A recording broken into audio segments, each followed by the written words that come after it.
Hello বন্ধুরা, good morning. কিন্তু আজকে সকালটা মনে হচ্ছে না গুড হবে, কারণ আজকে কৌশিকী অমাবস্যা। তো বুঝতেই পারছো, মাছ কিছু খাওয়া যাবে না। আর আমরা বাঙালি মানে মাছের দিকে একটু বেশি টান চলে যায়। তো কিছু করার নেই, যেটা নিয়ম সেটা মানলে নিজেরই ভালো শরীরের পক্ষে। তো এখানে দেখো সব সরঞ্জাম কেটে নিয়েছি। পটল, আর পটল করবো মানে এই যে সোয়াবিন করবোই, সোয়াবিনটা ভিজিয়ে রেখেছি। এই সোয়াবিনটা মনে হচ্ছে এবার গোল গোল পেয়েছি, মানে এই গোল গোল সোয়াবিনটা বেশি ভাল লাগে। সাথে এই যে কুদরি কাটছি, আর ওখানে আলু কেটে রেখেছি। তো আমি নিরামিষ মানে প্রপার পুরোপুরি নিরামিষ করব, কারণ পেঁয়াজ কিছুই করবো না। যখন মানবো ভালোভাবেই মানবো, একদম নিষ্ঠাভাবে। তো ওদিকে ভাত বসিয়ে দিচ্ছি অল্প করে একবেলার জন্য, যেহেতু মানে অমাবস্যা থাকবে, সেই জন্য রাতে তো আর ভাত খাওয়া যাবে না। সেই জন্য রাতে দেখা যাক কি করা যায়। তো ভাত একবেলার মতন। আর এইদিকে দেখো সবজি কাটছি। সবজি সেরকম কিছুই না, ওই পটল কেটেছি, কুদরি কাটছি, আর সেরকম কিছুই করব না। ওই জন্য মর্নিংটা আজকে সেরকম গুড না। একটু মাছ দেখলে একটু মনটা খুশি খুশি হয়ে যায়। তো কালকে মন ভরে খেয়ে নিয়েছি মাছের মাথা, মাছের তেল, মাছ। তো একটু মনটা ঠিক আছে, মানে পরপর নিরামিষ খেলে একটু মনটা খারাপ থাকে। তো যাই হোক, তো আজকে এই সবই রান্না বান্না হবে। তো চলো দেখতে থাকো। কুদরিগুলো আজকে এমনি ভাজবো, পেঁয়াজ দিয়ে ভাজলে বেশি ভালো লাগে, কিন্তু যেহেতু পেঁয়াজ খাবো না, ওই জন্য পেঁয়াজ দিয়ে ভাজবো না, এরকমভাবে সিম্পলভাবে ভেজে দেবো। তো দেখতে থাকো আজকের এই হালকা পাতলা খাবার দাবারের মেনু তোমাদের সাথে শেয়ার করব। তো সঙ্গে থাকো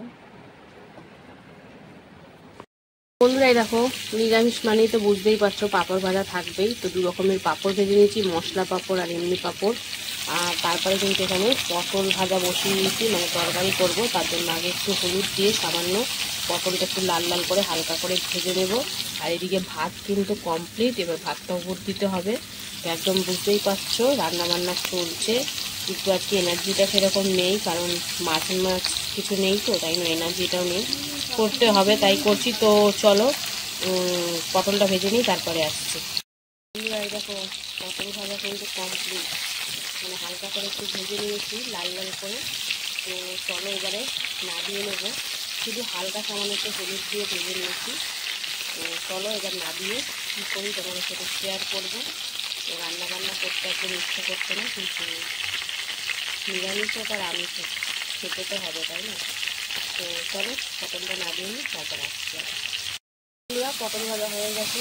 এবারে কিন্তু যেহেতু পেঁয়াজ দেবো না, সেজন্য শুকনো লঙ্কা আর কালো জিরে ফোড়নে কিন্তু হয়তো কুদরিটা ভাজা করে নেবো। আর আমি ছাড়াই এখন গোল গোল করে কুদরি ভাজা হবে। তো একদম অল্প হয়ে গেছে, তো ভাজলে আরোই অল্প হয়ে যাবে। তো চলো দেখতে থাকো কেমন হয় না হয়। কিছুই দেবো না, সেরকম লবণ হলুদ দিয়ে হালকা সিম্পল করে একটু ভাজা করবো। দেখো লবণ আর হলুদ দিয়ে দিয়েছি কুদরি ভাজা। তো চলো সুন্দর করে মিশিয়ে নিচ্ছি, তারপরে একদম লাল লাল করে ভেজে নেব। তো পেঁয়াজ দিলে একটু বেশি ভালো লাগে, তো জানি না কেমন হবে। তো চলো দেখতে থাকো কেমন হয় না হয়, সবটাই শেয়ার করব। প্রপার ভাজা হলে তোমাদের সাথে শেয়ার করছি। বন্ধুরা দেখো সোয়াবিনগুলো দেখেছো, এক একটা পুরো রসগোল্লার মতন ফুলেছে। জলে ভিজিয়ে, ঠান্ডা জলেই ভিজিয়েছি, কিন্তু গরম জলে না। আমি এরকমই গোল গোল সোয়াবিনগুলো আমার বেশি ভালো লাগে। তো বেশ দারুণ লাগছে দেখতে। দেখো কুদরি ভাজা কমপ্লিট হয়ে গেছে। দেখো মানে এটাও একদম সবার পাতে প্রসাদের মতন করবে, যেমন এক এক সময় শাক ভাজা প্রসাদের মতন করে, সেরকম। তো কিছু করার নেই, আলু খালি যেহেতু দিইনি অল্পই হয়ে গেছে। আর মনে হয় 250-300 মতন ছিল, ওই জন্যই একদমই অল্প হয়ে গেছে। তো চলো, জানতাম না যেরকম পেঁয়াজ আলু ছাড়া হবে, তো পেঁয়াজ দিইনি বলে আলুও দিইনি। তো চলো কুদরি ভাজাটা নামিয়ে নিই, তারপরে তরকারিটা করব। তো দেখতে থাকো, সঙ্গে থাকো বন্ধুরা। কুদরি ভাজাটা নামিয়ে সামান্য একটু তেল দিয়ে একটু হলুদ দিয়েছি। তো চলো প্রথমে এবারে সোয়াবিনটা একটু ভেজে নেব। সোয়াবিনটা আমি বেসিক্যালি ভেজে করি না, তো আজকে একটু হালকা করে ভেজে নিচ্ছি। তো মাছ মাংস দিন হয়নি তো কী হয়েছে, সোয়াবিন তো হচ্ছে, একটু তো আশ্বাস পাওয়া গেল, মানে হাত ছাড়া মাংসটা তো হবে। তো চলো একটু হালকা লাল লাল করে ভেজে নেবো। আর সোয়াবিনের তো খুব সুন্দর লাগছে, একদম রসগোল্লার মতো টোবা টোবা। তো তারপরে এটা তুলে নিয়ে তরকারিটা বসাবো। একটু হালকা করেই ভাজবো, খুব বেশি পুড়িয়ে ফেলবো না। তো চলো দেখতে থাকো, সঙ্গে থাকো। বন্ধুরা দেখো সোয়াবিনটা ভেজে নিয়েছি হালকা করে, ভেজে পটলের সাথে রেখে দিয়েছি। তো এইদিকে কিন্তু এই যে তেলের মধ্যে জিরে আর তেজপাতা ফোড়ন দিয়ে দিয়েছি, সামান্য একটু হলুদ দিয়েছি।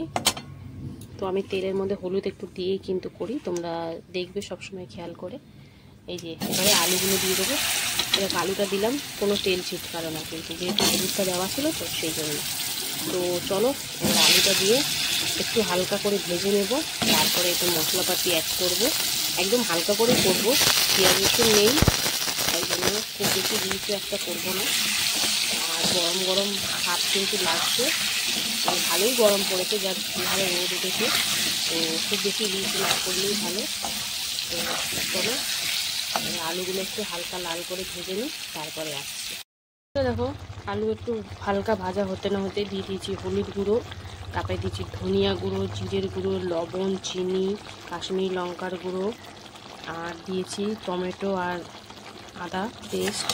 তো চলো সুন্দর করে এবারে মিশিয়ে নেব। আর সামনে একটু জলও দিয়ে দিয়েছি। তো একদম সুন্দর করে কষাকষি চলছে। কাশ্মীরি লঙ্কার গুঁড়ো দিতাম না, হালকা একটু কালারের জন্য দিয়েছি। তো চলো ভালো করে সুন্দর করে কষিয়ে নিই, তারপরে কিন্তু ওই পটল আর সোয়াবিনটা দেবো। সুন্দর করে লাল লাল করে ভেজে নিয়েছিলাম আলুটা। তো সবই দেওয়া প্রায় কমপ্লিট। তখন ভালো করে কষানোর পালা। তো দেখতে থাকো, কষানোর পর আবার আসছি। বন্ধুরা দেখো মশলা দিয়ে কিন্তু তেল ছেড়ে দিয়েছে আর সুন্দর করে কষে গেছে।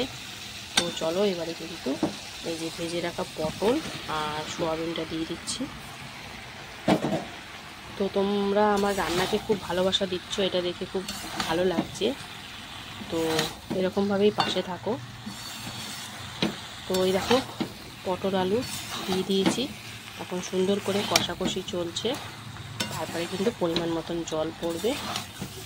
তো দেখো সেরকম কিছু মশলা কিন্তু পড়েনি, তো তোমরা তো দেখলেই। তো চলো একটু হালকা কষিয়ে নিই, তারপরে পরিমাণ মতন জল দেবো। 2-1 মিনিট মতন একটু কষিয়ে নেব। বন্ধুরা দেখো সুন্দর করে কষে গেছে আলু পটল সোয়াবিন। তো এবারে পরিমাণ মতন জল দিয়ে দেবো। যেহেতু রান্নায় সেরকম আজকে কিছুই মেনু নেই, তাই একটু হালকা তো ঝোল ঝোল করতেই হবে। তো চলো এটা এবার ভালো করে মিশিয়ে দিই। তো তারপরে এতে একটু গরম মশলা দেবো নামানোর আগে। তো দেখতে থাকো, সঙ্গে থাকো, সবটাই শেয়ার করব। এখন ঢাকা দিয়ে 5-7 মিনিট মতন একটু রান্না করে নেব। বন্ধুরা দেখো এটা যখন আরও সুন্দর করে মানে টকবক করে ফুটবে, এই রসগোল্লাগুলো আরও বড় হয়ে যাবে। তো এটা কিন্তু দেখতে ব্যাপক লাগে, তাই না? তো চলো পরিমাণ মতন জল দিয়েছি।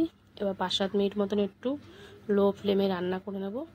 তারপরে নামানোর আগে গরম মশলা দিয়ে একদম সুন্দর করে নামানামি করব। তো চলো এবার একটু ঢাকা দিয়ে দিই। বন্ধুরা দেখো 5-7 মিনিট পর চলে এসেছি। আলুতে একদম জবরদস্ত সিদ্ধ হয়ে গেছে, এই দেখো একদম সুন্দর করে সিদ্ধ হয়ে গেছে। আর পটল সোয়াবিন তো সিদ্ধ হওয়ার কোনো ব্যাপার নেই, কারণ পটল ভাজলেই সিদ্ধ হয়ে যায়। তো এবার চলো এতে এই যে গরম মশলা গুঁড়ো দিয়ে দিচ্ছি। তো এবার ভালো করে মিশিয়ে নিলেই কিন্তু আমার রান্না বান্না কমপ্লিট। তো রান্না তো কমপ্লিট হয়ে গেল আজকের মতন, মানে এখনের মতন, এবেলার মতন। তো আবার তোমাদের সাথে আমার দেখা হবে দুপুরে খাবার ভিডিওতে। তো ভিডিওটা দেখতে থাকো, ভালোবাসা দিতে থাকো। যারা যারা এখনও ফলো করোনি তারা তারা অবশ্যই ফলো করে পাশে থাকো, আর ভালোবাসা দিতে থাকো, এরকমভাবেই আমার সাপোর্ট করতে থাকো। তো চলো এখনের মতন টাটা, আবার চলে আসবো দুপুরে খাবার ভিডিও নিয়ে। তো সবাই সুস্থ থেকো, ভালো থেকো, টাটা। হ্যালো বন্ধুরা, শুভ দুপুর। তো প্রতিদিনকার মতন কিন্তু দুপুরের লাঞ্চ তারে নিয়ে চলে এলাম।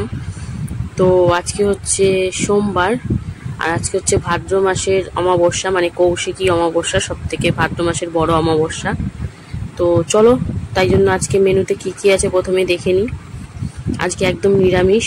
এখানে রয়েছে গরম গরম ভাত, রয়েছে পাতি লেবু, রয়েছে এখানে শসা 2 টুকরো, রয়েছে এখানে কুঁদরি ভাজা, এখানে রয়েছে আলু পটল সোয়াবিন দিয়ে একটা তরকারি, আর রয়েছে পাঁপড় ভাজা। যেহেতু আজকে অমাবস্যা সেই জন্য মাছ মাংস পেঁয়াজ রসুন কিছুই কিন্তু করিনি, একদম সিম্পল নিরামিষ একটা খাবার রান্না করেছি। তো তো এই যে কুদরি ভাজা, এটাই কিন্তু আমি পেঁয়াজ দিয়ে করি বেসিক্যালি। তো আজকে পেঁয়াজ খাবো না বলে শুধুই ভাজা করেছি, কালো জিরে আর শুকনো লঙ্কা ফোড়ন দিয়ে। যেহেতু কচি কচি ছিল তো খারাপ লাগছিল না, বেশ ভালোই লাগছিল, কিন্তু পেঁয়াজ দিলে একটু বেশি ভালো লাগে। তো কর্তা মশাই কুদরি ভাজা দিয়ে খাওয়া হয়ে গেছে, এবারে কিন্তু তরকারি দিয়ে খাবে। তো চলো তরকারিটা দেখো ঢেলে নিচ্ছে পাতের মধ্যে। আলু পটল সোয়াবিন দিয়ে একটা গামাখা তরকারি, একটু সামান্য কাই ভাব রেখেছি, নালে খাবো কি দিয়ে, মানে বেশি কিছু মেনু তো করিনি। আর এটা আদা জিরে টমেটো কাঁচা লঙ্কা দিয়ে একদম সিম্পল ভাবেই করেছি, পেঁয়াজ রসুন ছাড়া। তো দেখো একদম সোয়াবিন আলু পটল বেশ ভালো। সোয়াবিনগুলো কিন্তু ভীষণ সুন্দর, মানে একদম গোল গোল রসগোল্লার মতন। তো দেখো কর্তামার সাথে মেখে চোখে দানা দোনা ফেলে সুন্দর করে খাচ্ছে। তো এইভাবেই আজকের দিনটা কেটে গেল নিরামিষের মধ্যে দিয়ে। তো কিছু করার নেই, আমরা কিন্তু এই অমাবস্যায় বেশিরভাগ মানুষই একবেলা ভাত আর একবেলা কিন্তু লুচি পরোটা এইসবই বা ডালিয়া এইসবই খাবে। অমাবস্যায় রাতে ভাত খেতে নেই, তাহলে গা গতর ব্যথা এই সেই অনেক কিছু প্রবলেম দেখা দেয়। তো দেখো কর্তামশাই কিন্তু পাঁপড় দিয়ে সোয়াবিন দিয়ে আলু দিয়ে পটল দিয়ে একদম মেখে চেখে সব মুখে পুরে দিল। আমাদের হাতের গ্রাসটা একদমই ছোট, তো বুঝতেই পারছো। তো বন্ধুরা ভিডিওটা এখানেই শেষ করছি, ভালো লাগলে লাইক কমেন্ট শেয়ার করে ফলো করে পাশে থেকো। টাটা।